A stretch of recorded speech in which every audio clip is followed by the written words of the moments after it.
Namshukuru sana Rais wa Chama cha Wanasheria. Ametuasa viongozi kwamba sio vizuri kuendelea kuzungumzia yaliyojiri tarehe 29. Kwa sababu tarehe 29 Oktoba kwa sababu yanatuonesha vidonda na pengine anaweza pia yasisaidie sana katika mchakato wa haki. Sasa niseme kwanza nakubaliana naye 100%.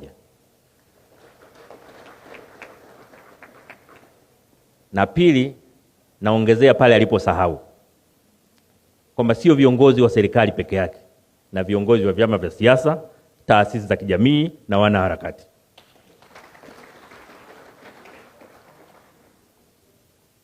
Rais ameunda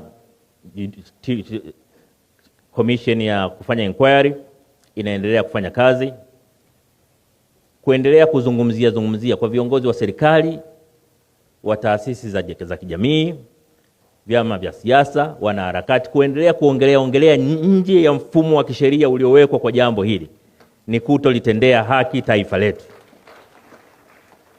Kwa hiyo ni muhimu sana kila mtu anayeipenda Tanzania akubaliane na Rais wa Chama cha Wanasheria kwamba tusitoneshane, tutoe nafasi kwa vyombo vya kisheria kutimiza wajibu wake.